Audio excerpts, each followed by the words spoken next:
Muy bien, chicos, sean todos bienvenidos a su academia Atrevi. Vamos a comenzar con la clase del día de hoy, con el tema relacionado a la edad moderna, humanismo, renacimiento, un poco de 13 colonias y la reforma contra reforma, todo lo que ocurre en la edad moderna, ¿eh? Bien, como concepto, tu edad moderna, recuerda que es, en este caso, la tercera etapa de la historia universal. Se comienza todo con la edad antigua, edad media y luego la edad moderna. Acá tenemos acontecimientos muy importantes como la aparición del humanismo, el renacimiento, la reforma y contrarreforma. Dentro de las expresiones culturales en Europa vemos que aparece, por ejemplo, el Renacimiento en Italia, y este es un claro ejemplo, con la Gioconda o la Mona Lisa. Recordemos que todo está centrado en Europa, ¿correcto? ¿Cuándo se inicia tu edad moderna? Esto se inicia con la toma de Constantinopla, bien, en 1453, cuando el emperador Constantino XI es derrotado por Mahomet II. Mahomet II lo derrota, toma Constantinopla y obliga a los europeos de Occidente que tomen nuevas rutas comerciales. Es por eso que luego de 1453, automáticamente a los pocos años, ¿no? Casi 40 años después, se descubre América. Para muchos europeos, la edad moderna inicia con el descubrimiento de América, pero para la gran mayoría, y el caso de tu examen de admisión, la edad moderna se inicia con la caída de Constantinopla y no con el descubrimiento de América, como dicen los europeos. Bueno, es el caso de tu examen de admisión, ¿no? Si hablamos ya de cultura general, o si deseamos profundizar en el tema, y si deseamos profundizar, bueno, pues no, ya eh, podríamos utilizar otras fechas.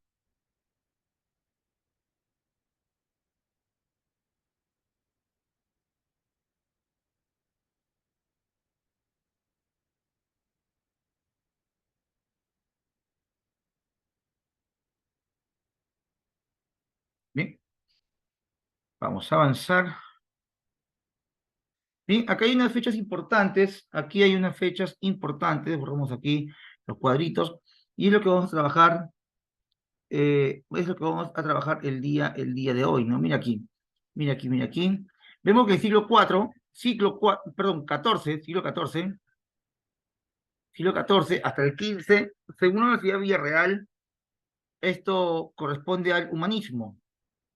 Luego, el Renacimiento, para Villarreal, comienza en el siglo XV hasta el siglo XVI, ¿correcto? Humanismo del XIV al XV y Renacimiento del XV al XVI.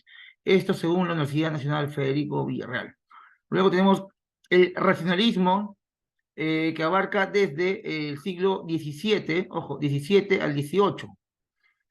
Racionalismo de René Descartes, junto con el barroco. Luego el clasicismo, bueno, el clasicismo sí está bien entre el 17 y 18, pero el clasicismo también se busca revivir, por si acaso, dentro del humanismo y el renacimiento, porque el humanismo y el renacimiento es la búsqueda de renacer la antigua Grecia, la antigua Roma, el clasicismo. Ya la ilustración sí es netamente 100% siglo XVIII, siglo XVIII. Acá hay acontecimientos muy importantes, del 14 al 17, ojo. Acá vemos humanismo, renacimiento, racionalismo, vemos la base del clasicismo, además vemos los problemas de religiones, vemos los problemas entre el catolicismo, el cristianismo, el luteranismo, el anglicanismo y otros más. Vemos que también el siglo XVII es llamado el siglo de los santos. Mira, siglo, vamos a hacerlo así en un marquito para que se vea bonito, ¿ya? Para que tú lo puedas de repente distinguir un poco más. Vamos a poner aquí esto aquí y te voy a jalar una flechita, mira esta flechita que te voy a jalar. Mírame la flechita, mira la flechita. Vamos a poner ahí el siglo. Estas letras, aquí está. Este es el siglo de los santos. Profe, ¿y qué son los santos? Los santos, pues, San Martincito de Porras, Santa Rosita de Lima, entre otros, ¿no? ¿Y por qué en el siglo XVII? Aquí en todo el mundo, no solamente en el Perú, aparecen muchos santos, muchos milagros. ¿Y sabes por qué? ¿Sabes por qué? Porque ya en este periodo de acá, siglo XV y XVI, aparece un movimiento muy fuerte llamado la Reforma. La Reforma de la Iglesia Católica. La Iglesia Católica, Apostólica y Romana pasa la peor crisis de toda su historia. Y para tratar de, ¿no?, de mantener la fe de la gente, aparecen los santos, ¿no? Más que parece una campaña política, más que una cosa real esto.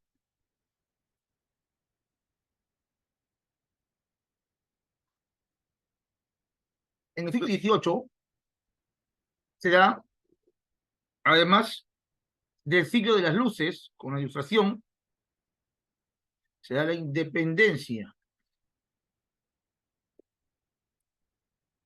de Estados Unidos y de América, ¿no? Estados Unidos y de América. Todo esto es lo que vamos a ver ahora, ¿no? Hechos muy, muy importantes en nuestra historia universal. ¿Bien?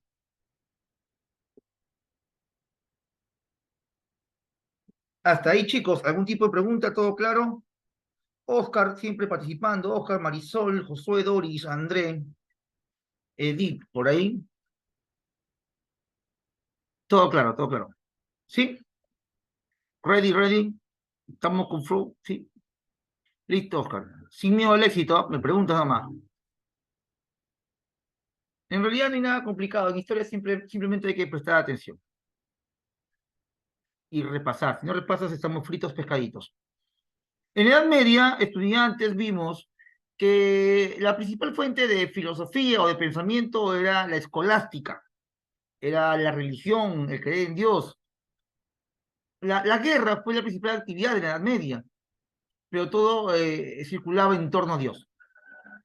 Cuando todo está en torno a Dios, vamos a hablar que existe un teocentrismo. Teo es Dios y centrismo vendría a ser el centro, ¿no? El centro de todo es Dios. Mientras que ya en la edad moderna se pasa de esta creencia teocentrista a un pensamiento antropocentrista, es decir, antropo, hombre, centrismo, bueno, el centro sería todo el hombre, ¿no? Entonces dejamos esta idea obsoleta, esta idea antigua de pensar que Dios es todo, para darle un visto bueno a que el hombre tiene el centro de la atención. ¿Bien? ¿En qué consistía el teocentrismo? ¿En qué consistía el teocentrismo? La atención de la sociedad se centra en Dios, Dios todopoderoso, para decir de la tierra. Si hay un temblor es porque Dios está molesto, si hay un diluvio, Dios quiere limpiar la tierra, si sale arco iris, Dios está contento. Todo lo relacionaban con Dios, teocentrismo. El hombre era considerado como un pecador necesitado de salvación. No sé por qué el hombre, por qué tendría que ser, que buscar salvación. De esto se aprovechó mucho el Papa. Hubo un Papa ahí sinvergüenza llamado León X, que se le ocurrió vender un certificado de perdón. ¿No te imaginas tú que tú vayas a la iglesia, pidas perdón por tus pecados, te flagelen la espalda por tus pecados y después tengas que pagar una, una jugosa cuota para que tenga un certificado de perdón de los pecados? Pues, algo irrisorio, no chistoso, o incluso vergonzoso, ¿no? El Papa León X vendería el perdón de los pecados. Ese documento se llamaba indulgencia, indulgencia, ¿no? Y muchos lo conocen como la venta de indulgencias, lo que provocó la ruptura de la unidad de la Iglesia Católica.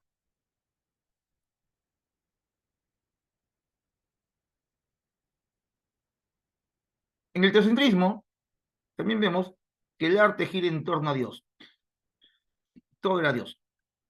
Y la teología es la madre de todas las ciencias, la teología.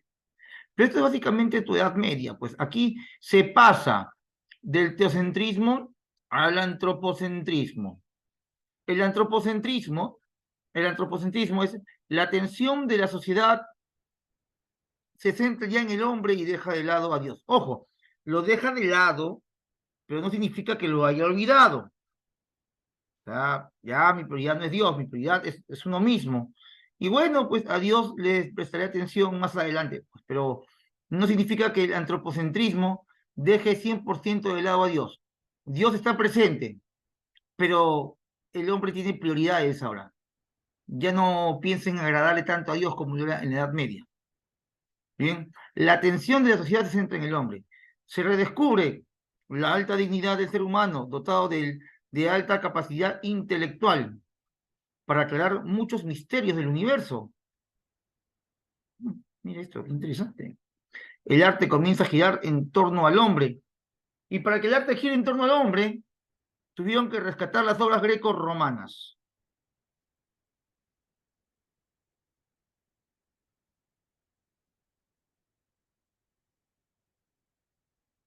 Veamos el concepto, ¿qué es el humanismo?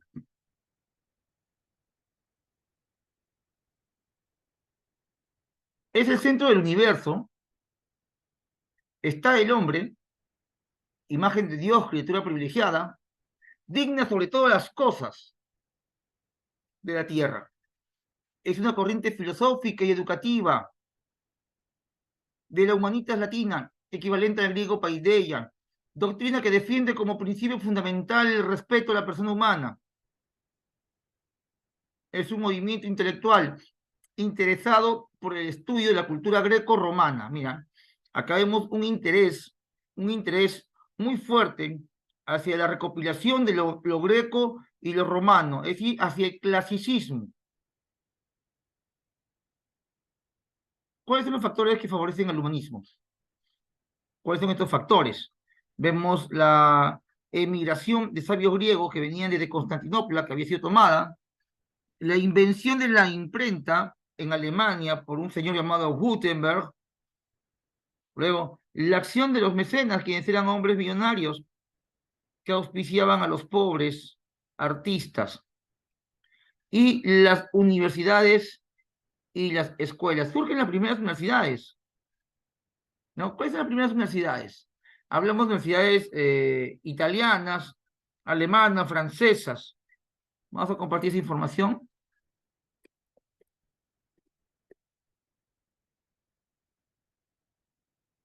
Estas primeras universidades surgen, chicos, eh, como escuelas superiores.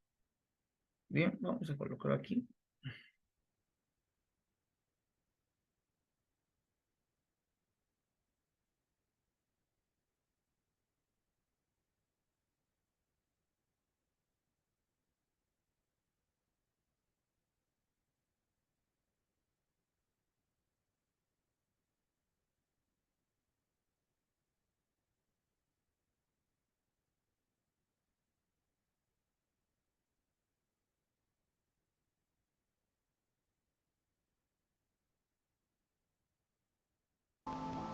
Sí,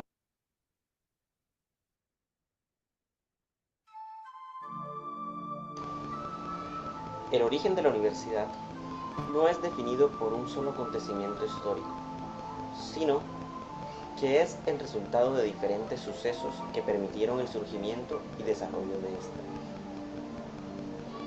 El término universidad viene del latín universitas, término que era designado a una colectividad que se reunía con fines no necesariamente académicos. Hacia finales del siglo XIV, este término se usa de manera únicamente para designar a colectividades académicas.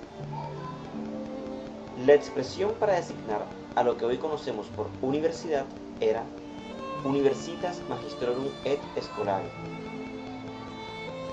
No se puede decir abiertamente cuál fue la primera universidad establecida, porque en la historia de la humanidad podemos encontrar la existencia de comunidades académicas que existían mucho antes que el término universitas fuese empleado.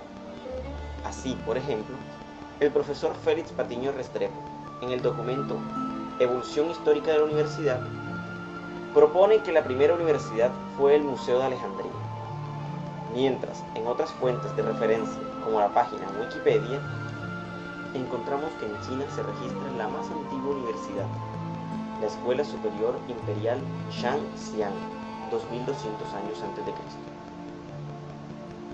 Sin embargo, en el punto de partida del modelo de universidad, tal y como hoy la concebimos, tiene origen en el medioevo.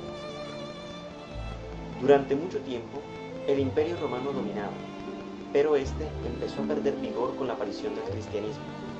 La invasión de los pueblos bárbaros terminaron de precipitar el imperio y se prepara un nuevo orden mundial, el feudalismo. Durante este nuevo orden existía conflicto de intereses entre el poder papal y el poder feudal. Este conflicto fue conocido como la lucha de investiduras, y al igual que en la Segunda Guerra Mundial, que estimuló la mente humana, esta propició el origen de un nuevo estilo literario, inspiró una nueva corriente humanística y estimuló la aparición de las primeras universidades como centros que sustentaban de manera racional los diferentes poderes. Es así como entre los años 1250 y 1270 aparecieron las urnas de San Buenaventura, de San Pedro y de Santo Tomás, las cuales permiten el nacimiento de la escolástica. Además de esto, el conocimiento se nutrió con el descubrimiento de manuscritos en Grecia y Asia Menor, dando a conocer así mucho más a Aristóteles. Con el fin del feudalismo, empieza a surgir un movimiento que cambia el pensamiento teocéntrico que existía en el momento al antropocéntrico. Es decir, se le da más espacio al hombre y este ahora cobra más renombre entre los estudios. El humanismo que se produce revitaliza la universidad y le da un nuevo aire, encaminándola cada vez más a la universidad moderna. En nombre de estas nuevas corrientes, se llegó al desprecio de las tradiciones que caracterizaban las universidades desde su inicio, y se le da más espacio al estudio de las áreas como las matemáticas, la astronomía y la medicina. En el siglo XV, se produce una gran crisis en la Iglesia Católica en Europa Occidental, debido a los numerosos problemas de corrupción eclesiástica y falta de piedad religiosa. Con la aparición de Martín Lutero y Juan Calvino, se inicia otro gran movimiento dentro de la Iglesia llamado Reforma Protestante. Este suceso y su combinación con el humanismo marcaron el fin del concepto de universidad que había prevalecido durante la Edad Media. Además, las universidades ahora cobran autonomía, con lo cual se tiene el camino para el desarrollo de las universidades como focos de generación de conocimientos y cultura para la humanidad.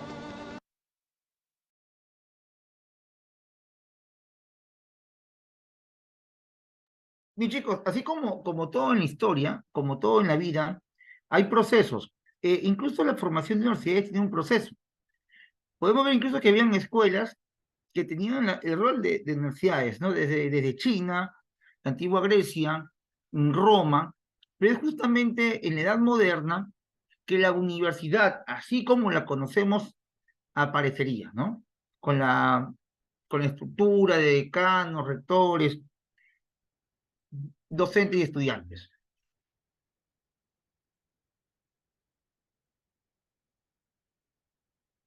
Dice aquí con respecto al humanismo. Vamos aquí los detalles, humanismo. Recordemos primero que el humanismo es una corriente literaria, ¿ya? Corriente literaria. Surge en el siglo XIV, en Italia, en ciudades italianas. ¿Y en qué ciudades italianas aparece? Tenemos que aparece, por ejemplo, en Roma, Venecia, Nápoles, me falta una, a ver, Venecia, la más importante me falta, Florencia, Florencia. Bien, esta es la más importante. Aparece en Roma, Venecia, Nápoles y Florencia. Sus características del humanismo, recordemos nuevamente que esto es literario, nada más que literario. Corriente educativa, filosófica, artística e intelectual de Europa. Bueno, artística no, vamos a descartar esto. Es 100% literario, no es artístico. No vemos nosotros obras de teatro, no vamos a ver escultura, no vamos a ver pintura, no vamos a ver nada de lo que no sea literatura, ¿bien?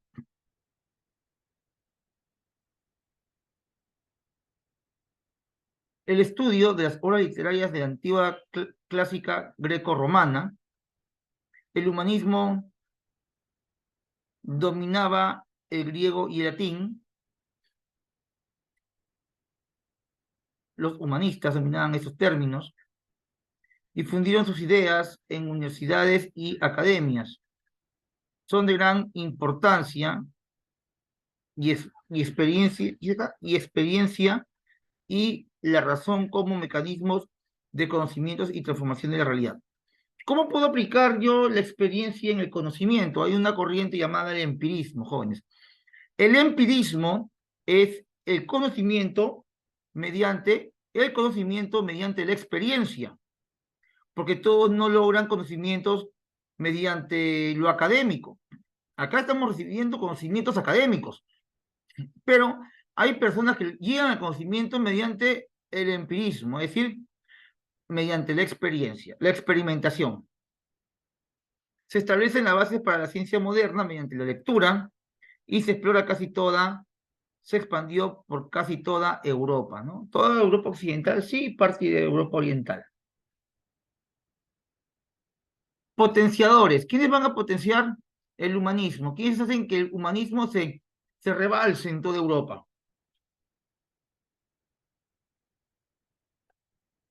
Tenemos, por ejemplo, a Juan Gutenberg.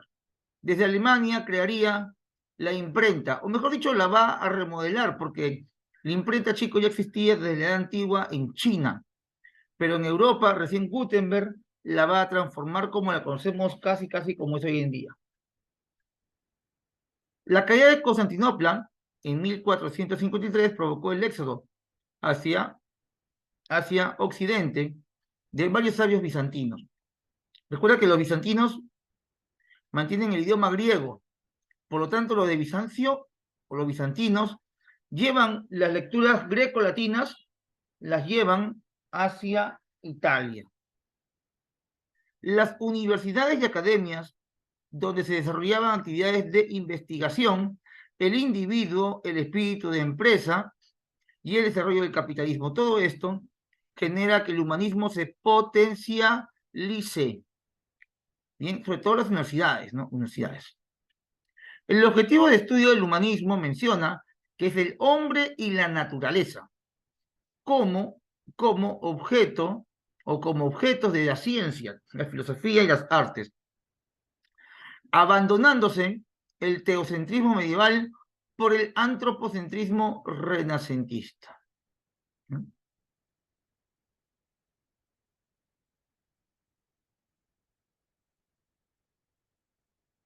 El humanismo.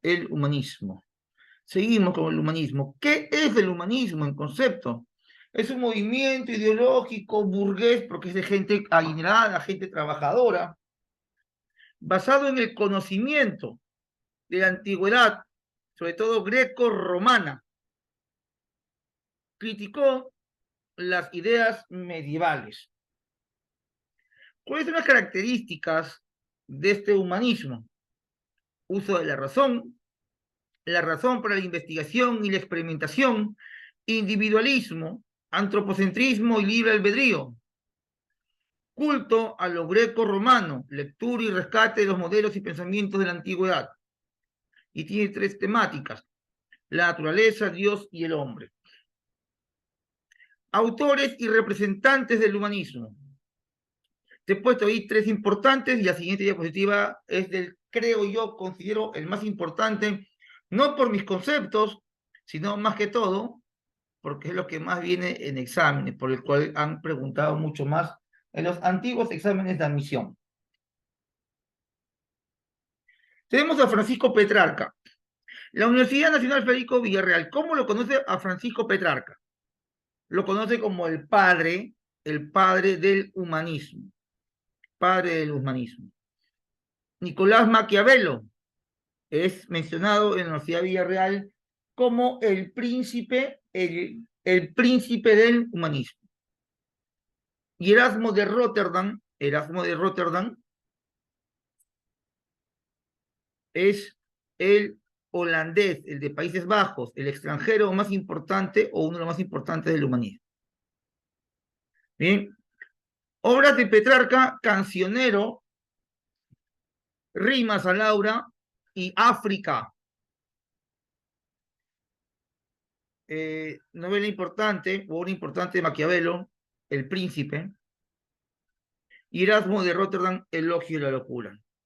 Si ellos son importantes, es necesario mencionar al más importante, junto a Petrarca, Dante Alighieri. Dante Alighieri tiene una obra magnífica llamada La Divina Comedia. La Divina Comedia, ¿bien? Pero ¿quién fue Dante Alighieri? ¿Quién fue Dante Alighieri? Poeta italiano, nacido en Florencia en 1265. 1265.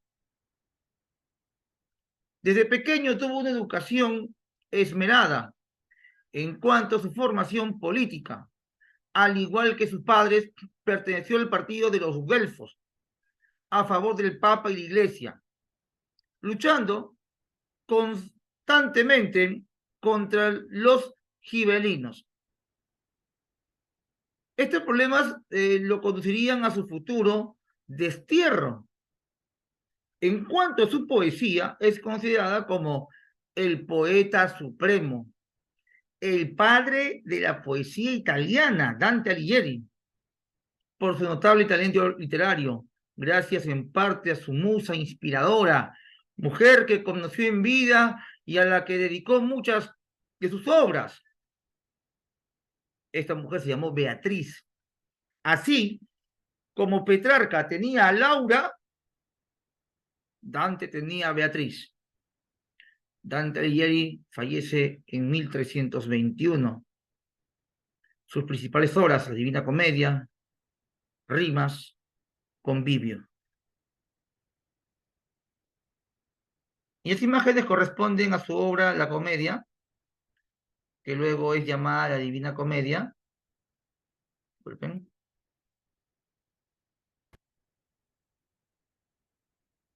Esta es la comedia, y eso también corresponde a la comedia. Ustedes saben que Dante Alighieri describe al infierno en círculos. No sé si ustedes han escuchado esta obra, ¿no? En el séptimo círculo se encuentra este personaje, ¿no? Sin cabeza. Él es Bertrand de Born, ¿ya? Aquel hombre que generó la guerra entre Francia e Inglaterra. Luego sabemos que en el fondo del infierno están los asesinos de Julio César.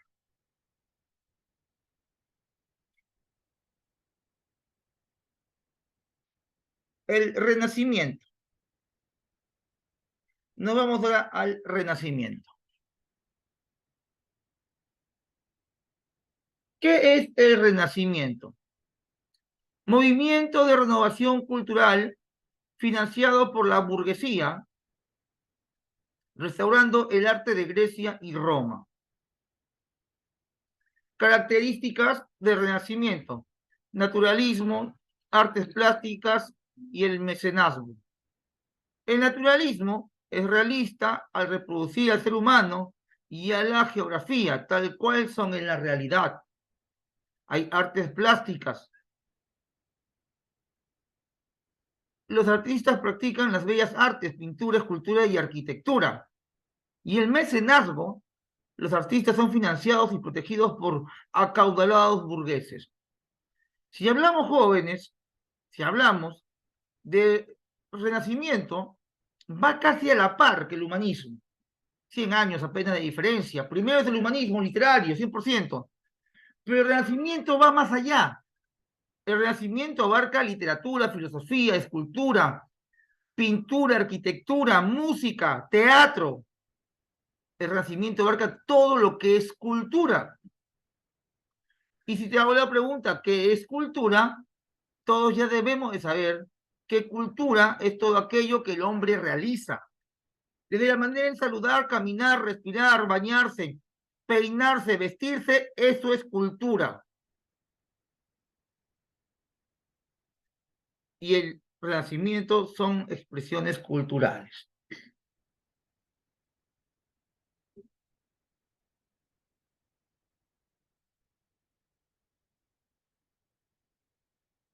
¿Qué fue lo que causó que apareciera el Renacimiento? Bueno, el primer motivo por el cual sabemos que aparece el Renacimiento, es porque en un momento existió el humanismo. Si el humanismo no hubiera existido, el Renacimiento no hubiera tenido espacio, ¿no? En el tiempo. Si sabemos que el Renacimiento existe, ha de ser por causa de la aparición del humanismo. Y recordemos que este humanismo aparece junto con la toma de Constantinopla, el apoyo de los mecenas, el florecimiento de ciudades y la invención de Gutenberg, la imprenta. Estimado joven, hasta ahí cómo vamos, ¿todo claro?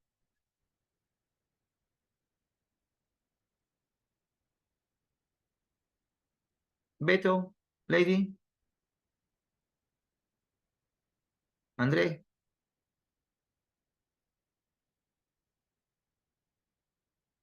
Doris, todo bien. Oscar, sí, ya, avanzamos.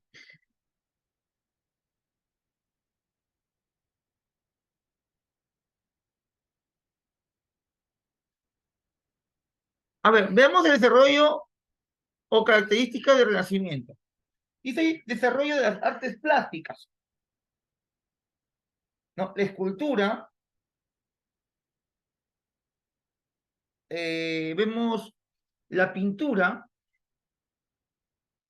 la arquitectura, con un obvio culto a la belleza física. Por ejemplo, vemos aquí al David. Esta es una obra de casi 3 metros de altura, hecha en una sola pieza de mármol. Fue detallado por el italiano Michelangelo Buonarroti. Todos los rasgos son muy bien detallados. Por ahí me preguntan, profe, ¿por qué a Michelangelo, al David, lo hacen ahí con su miembro reproductor muy, bueno, reducido, ¿no? Tamaño así pequeño, ¿no? Profe, ¿qué pasó ahí? ¿Qué fue, mano? Bien, esto no tiene nada en especial, no hay morbo de por medio. Aquí lo que hay es eh, la copia, la copia del estilo greco-romano. En las esculturas greco-romanas se tenía como costumbre realizar representaciones de los miembros reproductores o genitales con tamaños reducidos, porque eso significa que le dan importancia a cualidades como la belleza, la inteligencia, antes que a la parte sexual, ¿no? A darle importancia a la parte sexual es bajar tu nivel cultural.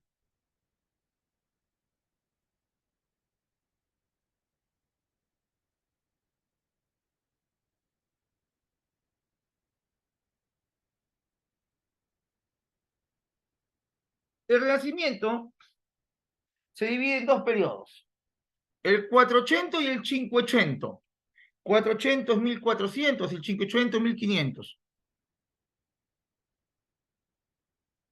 Obras como El nacimiento de Venus, este de Sandro Botticelli. Acá ilustra, ¿no?, un río llamado el río de Cibeles. Y ante las lágrimas de los dioses nace una concha.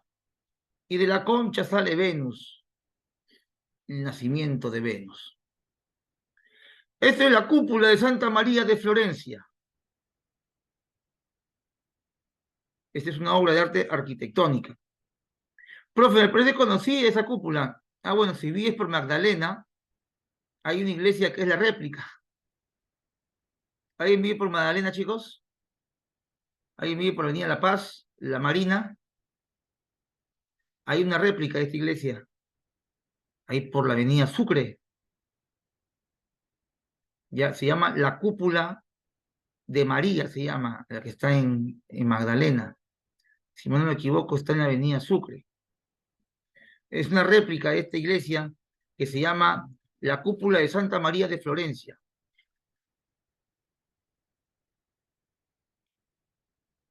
Y mira aquí el Renacimiento de 1500. Cinquecento. Cinquecento. Recordemos que en italiano el sin se lee chin, al igual que che. Esta es la llamada escuela de Atenas. donde están los sabios de la antigüedad. Profe, ¿cómo sabemos que están los sabios? Ah, porque el autor lo dijo, pues el autor es Rafael Sanzio. Pongámoslo aquí, ¿ah? Autor, Rafael Sanzio. Esto se llama Escuela de Atenas.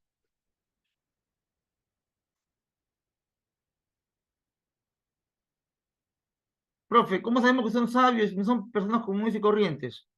Bueno, el hombre está pensando con un lápiz, hojas. Aquí está sacando cálculos. Aquí también. Y está viendo cómo lo hace. Aquí están con libros. Este es Atenea, la diosa de la sabiduría. Aristóteles y Platón. Aquí está haciendo notas en sus piernas. Aquí está Eratóstenes, ¿no? Eratóstenes, mira, con su globo terráqueo. Entonces, esa es una imagen clara de estudios. ¿Cómo se llama? La Escuela de Atenas. Autor, Rafael Sanzio. Rafael Sanzio. Y estas son las obras más importantes con respecto, con respecto al Renacimiento. Estas dos obras, estas dos obras son de Miguel Ángel Bonarotti. Miguel Ángel Bonarotti crea el David, mientras que la siguiente imagen es la conocida como la Piedad. La Piedad. La Piedad es una imagen de la Virgen María cargando en brazos a su hijo que ya se ha muerto luego de la crucifixión. La Piedad es una obra increíble. Tendrías que fijarte en los detalles del mármol. Esto es mármol tallado. O sea, esto no es plastilina, esto no es cerámica, esto es mármol, esto es roca. Y ha sido tallado con cincel. Tiene una dificultad extraordinaria. Mira la ropa de la Virgen María, parece que fuese una ropa de verdad, pero es mármol. Mira los músculos de la representación de Jesús entre la mano de María. Pareciera que la mano estuviera atravesando la piel con el peso de Jesús. Mira las venas de los pies. Mira el arreglo de la cabeza. Y en el David ocurre lo mismo, los detalles. Mira las costillas. Y bueno, la vez pasada estuve viendo un documental acerca de los músculos de los brazos y Michelangelo logra ilustrar todos los músculos de los brazos. Incluso aquí hay un músculo que es casi invisible, ¿bien? Que solamente la gente que hace deporte, los atletas lo tiene desarrollado, está aquí en el antebrazo. Y lo tiene el David. Esa calidad de detalle, ¿no? Es increíble.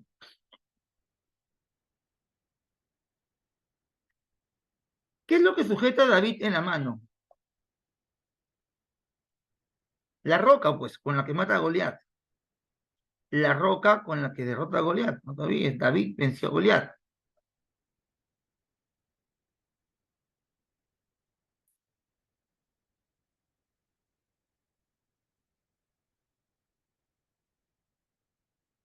Esta es de Branamonte. Esta es la Capilla San Pedro en el Vaticano. Obra arquitectónica, ¿no? Hermosísimos. Y estas son las principales obras del gran Leonardo da Vinci, del cual se ha escrito, se ha hablado un montón, el multifacético más importante junto a Michelangelo. Esta señora es la famosa Gioconda o la Mona Lisa, que tiene muchos secretos guardados. Ahorita solamente que recuerdo uno, a ver cuál podría ser. El por qué no tiene cejas. ¿Por qué no tendría cejas? Bueno, representa a una mujer que practicaba el antiguo oficio. Las mujeres de aquel tiempo que practicaban el antiguo oficio no utilizaban cejas, se las depilaban, se las cortaban, se las afeitaban.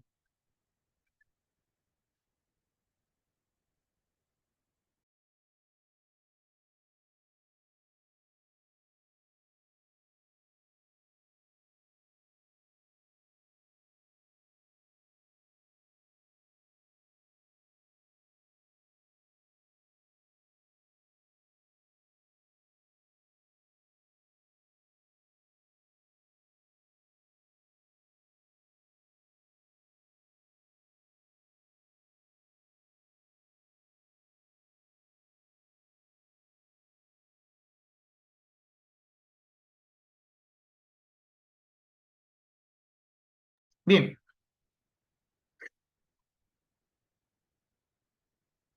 a ver, vamos a dejar aquí a la Gioconda, la Mona Lisa. Dicen que en este cuadro hay muchas cosas ocultas, ¿no? No sé quién, por ahí vi un documental que decía, acá hay un helicóptero, decían, acá hay un helicóptero, acá hay un dragón, acá hay un ovni, tantas cosas que han dicho.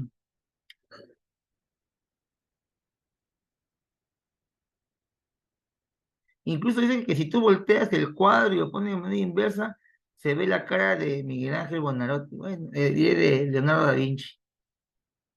Esta es la más conocida y la obra cumbre, ¿no?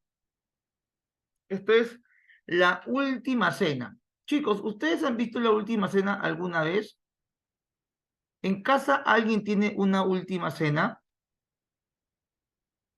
Esto fue hecho en el periodo del Renacimiento italiano. Y sí, es una obra muy conocida y también tiene muchos secretos ocultos por parte de nuestro amigo Leonardo da Vinci, ¿no? Por ahí, ¿no? Vemos, ¿no? Que está Judas ahí hablando, peleando, quién lo va a traicionar. Hay uno, dos, tres, cuatro, cinco, seis, siete, ocho, nueve, 10, 11, 12 apóstoles. Dicen que existe otra última cena, donde ya no son 12, solamente hay 11. Y en vez de representar a Judas, ponen una copa vertida, una copa caída, que representa la traición. Pues si bien es cierto, esto representa a Jesús y a sus 12 apóstoles, esto, si fuese llevado al ámbito real, sería una obra muy mal hecha, pues. Porque en el tiempo de Jesús, las mesas no eran rectangulares, eran redondas. En el tiempo de Jesús, no habían ventanas de este tipo, o mucho menos puertas de este tipo. Este es un salón de recepciones italiano del siglo XVIII, ¿no? Siglo XV. Esto no existía en el tiempo de Jesús. Y mucho menos un techo alto, pues. Esto lo sacó no sé de dónde, pues, ¿no? Su ingenio. De repente quiso llevar a la última cena a tiempos modernos. Pero esto no existía en el tiempo de Jesús. Pero no le quita su brillantez, ¿no? Su magnificencia. ¿Hubieron más obras? Claro que sí. Vamos a buscar algunas obras más aquí para compartírtelas. Por ejemplo, hay una que me gusta mucho,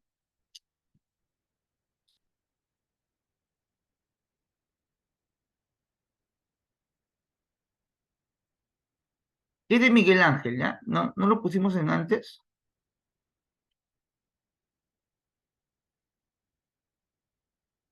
Y te lo paso ahora mismo, ¿ya? Para verlo juntos. Es una obra que duró años, ¿ah? Para hacerlo, no hizo de noche a la mañana. Y es la bóveda o techo de la Capilla Sixtina, donde se ven imágenes de pasajes bíblicos. Mira, todo esto es una obra de arte, esto no lo sé cualquiera.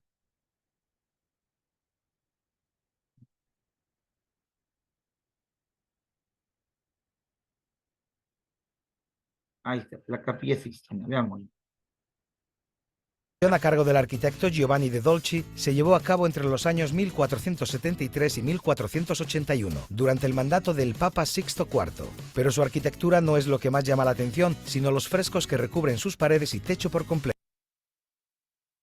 Pequeño error en la obra de Miguel Ángel, que ha sido fuertemente criticado. O sea, todo está bien, ya, está bonito todo, no hay misterios, ¿no? Dice que para llegar a Dios lo primero que tienes que tener es conocimiento y sobre todo cerebro, ¿no? Porque si tú pones esta imagen, si tú pones esta imagen de Dios, mira, esto es un cerebro cortado por la mitad. ¿Distingue la imagen? Es un cerebro cortado por la mitad. ¿Sí? ¿Sí? ¿La distinguen o no la distinguen? O estoy alucinando. Claro, o sea, si tú cortas un cerebro, aparece esto.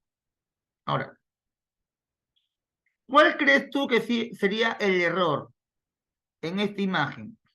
Teniendo en cuenta que él es Dios, teniendo en cuenta que él es el primer hombre, Adán. A ver, ¿quién me dice? A ver, ¿quién me dice?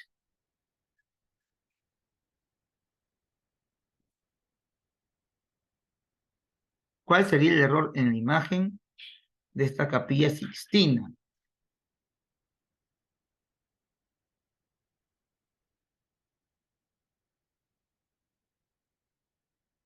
Bien, acá el error sería uno, sería este.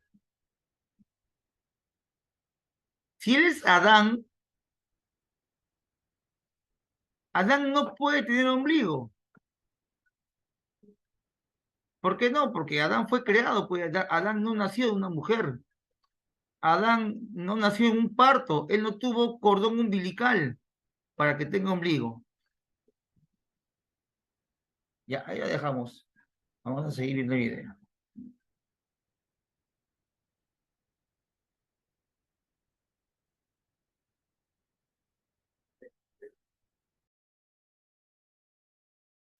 Muchos de ellos creados por artistas como Botticelli, Perugio, Luca o el mismísimo Miguel Ángel.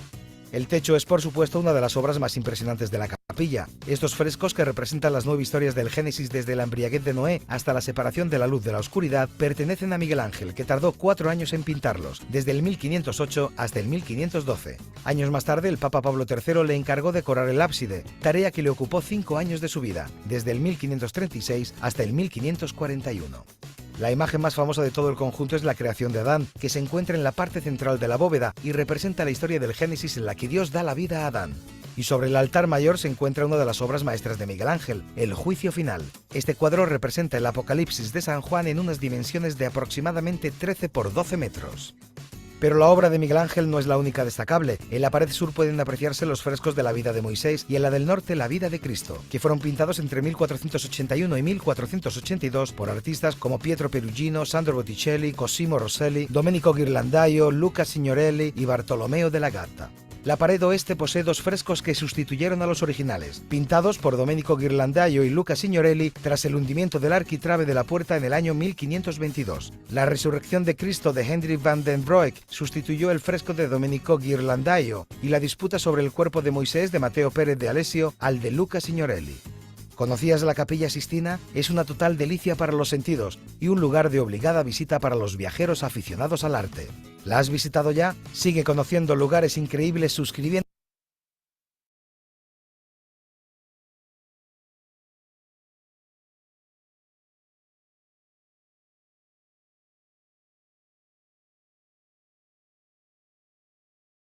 Vamos a seguir viendo, chicos, otros representantes. Hemos visto de repente algunos importantes. Pero en pintura, así como se menciona a Miguel Ángel Buonarroti, a Rafael Sanzio, a Leonardo da Vinci, no hay que olvidar que también estuvo Sandro Botticelli con El nacimiento de la Venus, Rafael Sanzio, La Escuela de Atenas, que hemos visto las dos obras. Hemos visto a Donatello con la Gatamelata, que vendría a ser el otro David. Hay otro David más, que es más pequeño. Y Miguel Ángel Buonarroti con el David más grande, ¿no? Que hemos observado hace un instante. Luego en arquitectura, Filippo Brunelleschi con la cúpula de Florencia y Bramante con la Basílica de San Pedro.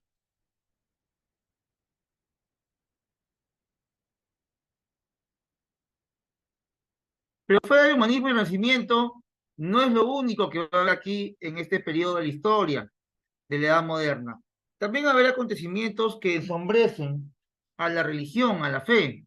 Vemos, por ejemplo, un periodo en el cual destacan los problemas en la Iglesia Católica.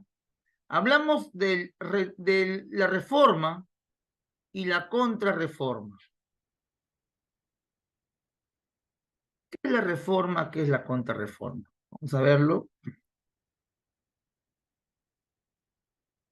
La Reforma Protestante es una forma de protestar en la misma Iglesia Católica. Los católicos que forman esta protesta no buscaban separarse de la Iglesia, buscaban, nuevamente repito, únicamente protestar contra algunas injusticias que el Papa estaba haciendo. Menciono aquí como introducción que a comienzos del siglo XVI surgiría en Alemania un movimiento religioso reformista que rechazó el dogma católico y negó la autoridad del Papa.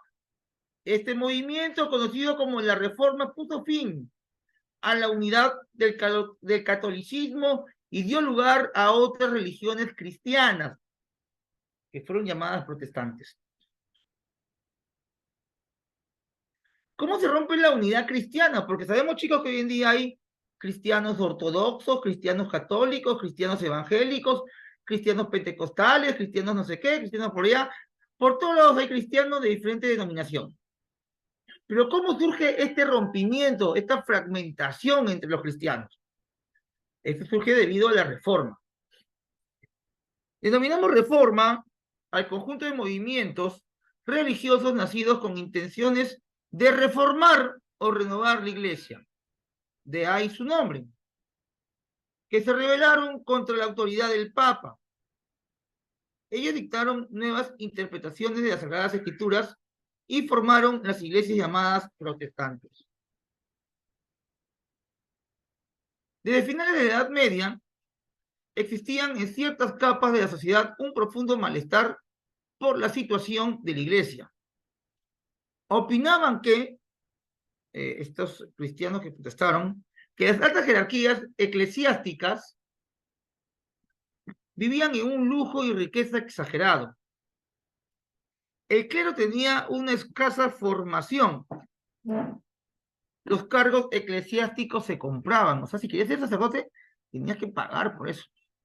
Y muchos de los compradores carecían de vocación religiosa y solo buscaban beneficio económico.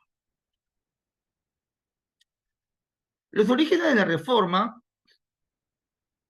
vamos a verlos ahora, se van a dar inicio con un escándalo, el escándalo de la venta de indulgencias. ¿Y qué era una indulgencia? Era un documento que emitía el papado por lo que se comprobaba el perdón de los pecados.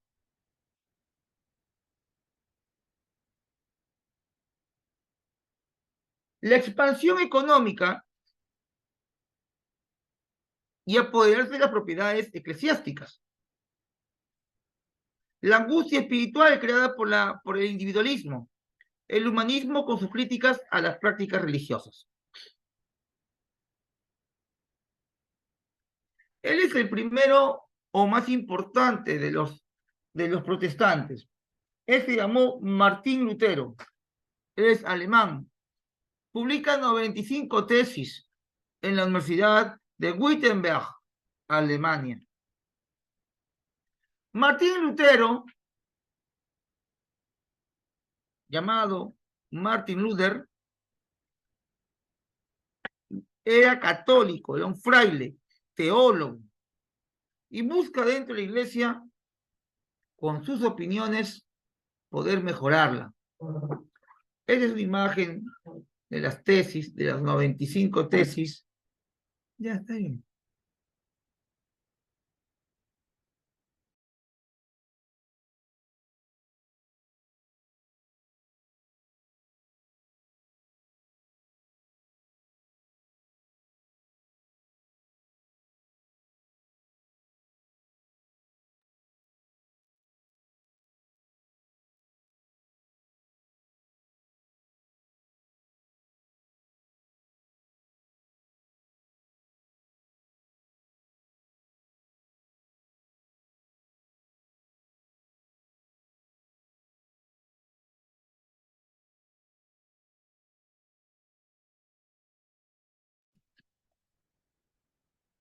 Ahí está Lutero siendo ampallado por las cámaras de Magali, poniendo las 95 tesis en la puerta de Wittenberg.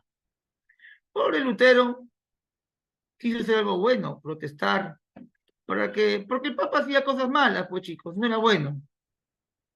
Y al final lo excomulgan, se queda sin fe. La salvación se debe solo a la fe, decía Lutero, y no a las buenas obras. Cada persona puede interpretar libremente la Biblia. Para mí sí ese es un grave error. No cualquiera puede interpretar la Biblia, pues. Y no hay obligación a aceptar la interpretación de la iglesia.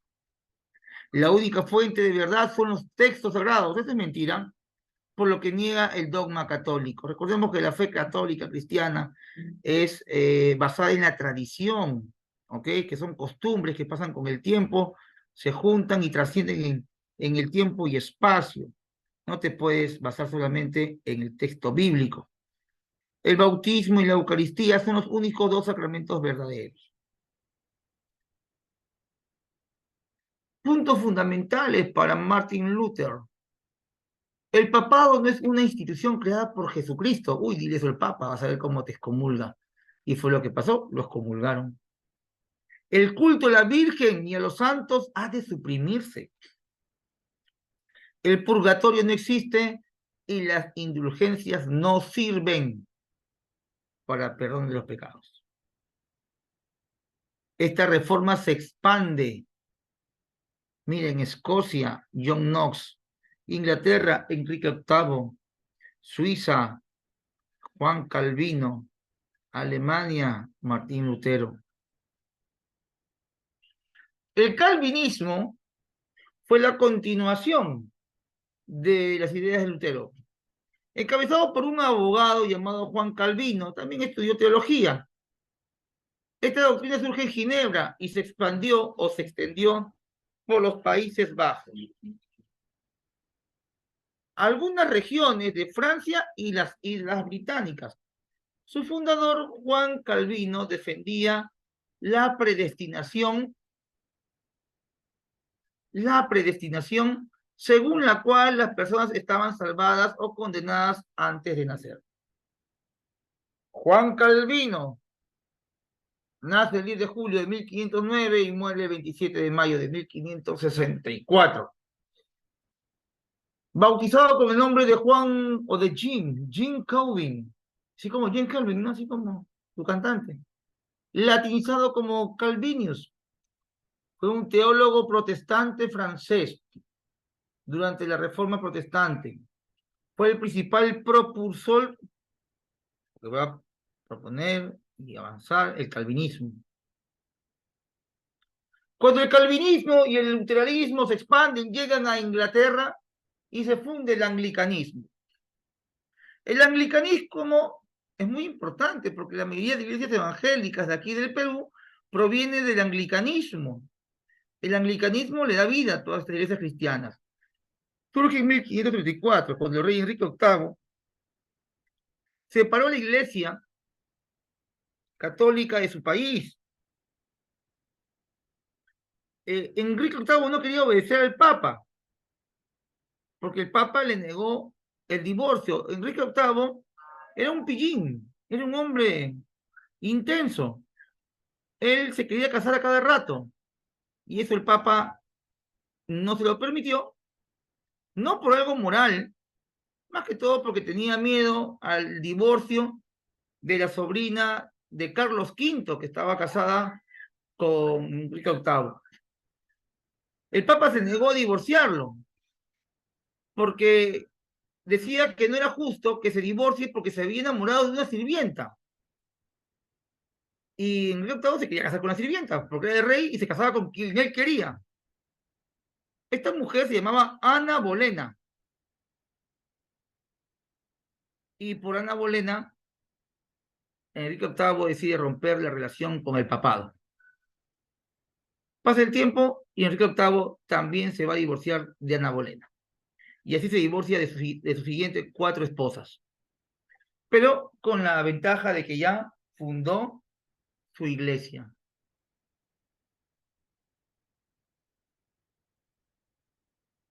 Ahí está Enrique VIII, mira ese porte, mira ese machazo, mira. ¿Qué mujer se va a resistir a este hombre? Mira ese garbo, esa presencia, esas panties. Enrique VIII, rey de Inglaterra y señor de Irlanda, fue el segundo monarca de la Casa Tudor, famoso por haberse casado 6 veces. Ah, perdón, me quedé corto. Fueron 6 veces. Y por ejercer el poder más absoluto entre todos los monarcas ingleses. Entre los hechos más notables de su reinado se incluye la ruptura de la Iglesia Católica y su establecimiento como cabeza de la Iglesia Anglicana. Profe, ¿y cómo es la Iglesia Anglicana? Bueno, es igualita que la católica, ¿no? Hasta sus iglesias usa. Es lo mismo, solo que no obedecen al Papa, sino solamente al Rey. Expansión de la Reforma. En 1540, la división religiosa derivó en enfrentamientos militares hasta mediados del siglo XVII. Se sucedió una serie continua de guerras civiles como entre las diferentes potencias europeas. En estas guerras, los asuntos religiosos se mezclaron con la política. Y aquí mucha gente que huyó de las guerras, chicos, se ven obligados a buscar nuevos territorios donde existiera la paz.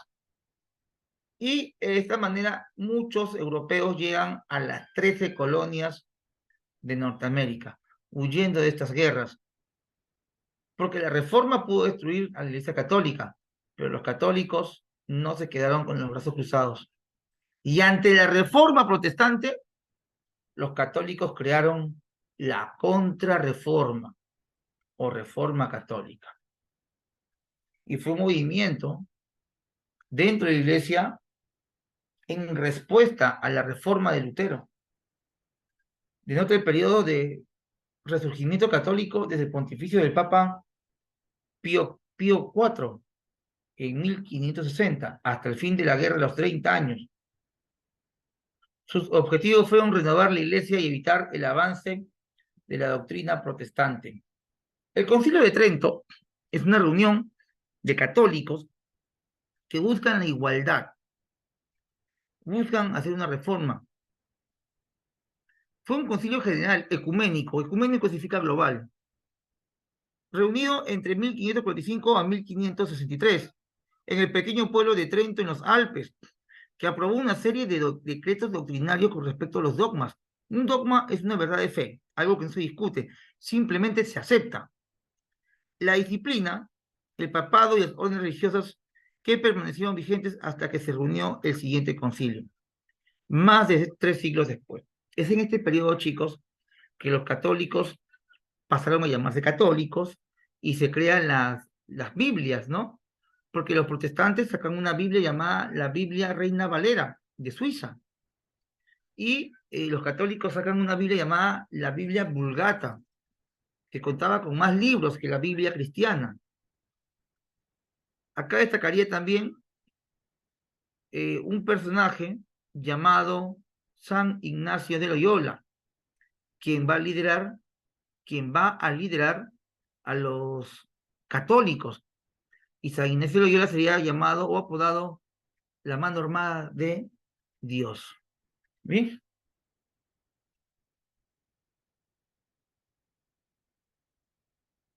Un segundito.